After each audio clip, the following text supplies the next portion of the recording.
This question came from Elon Musk near the very end of a long dinner we shared at a high-end seafood restaurant in Silicon Valley. I'd gotten to the restaurant first and settled down with a gin and tonic, knowing Musk would, as ever, be late. After about 15 minutes, Musk showed up wearing leather shoes, designer jeans, and a plaid dress shirt. Musk stands 6'1", but ask anyone who knows him, and they'll confirm that he seems much bigger than that. He's absurdly broad-shouldered, sturdy, and thick.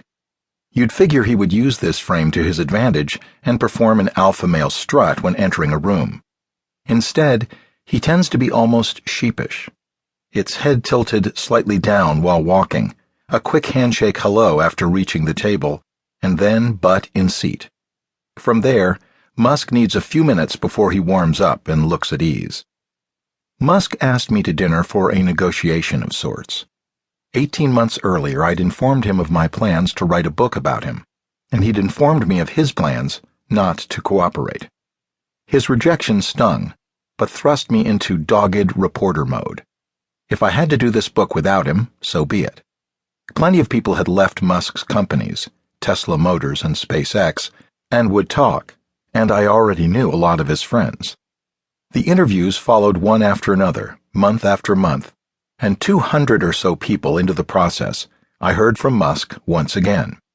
He called me at home and declared that things could go one of two ways. He could make my life very difficult, or he could help with the project after all. He'd be willing to cooperate if he could read the book before it went to publication, and could add footnotes throughout it.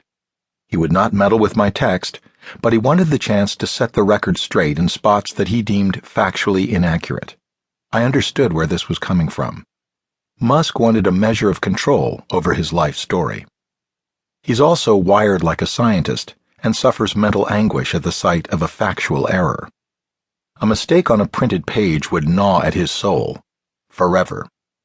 While I could understand his perspective, I could not let him read the book for professional, personal, and practical reasons. Musk has his version of the truth, and it's not always the version of the truth that the rest of the world shares.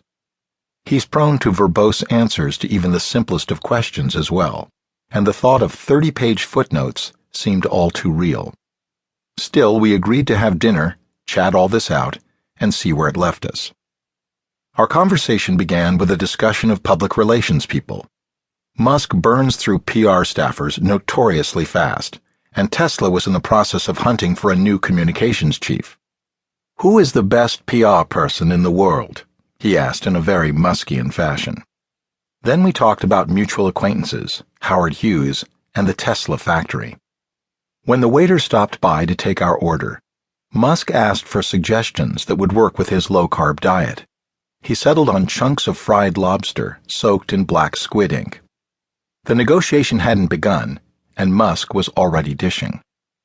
He opened up about the major fear keeping him up at night, namely that Google's co-founder and CEO, Larry Page, might well have been building a fleet of artificial intelligence-enhanced robots capable of destroying mankind.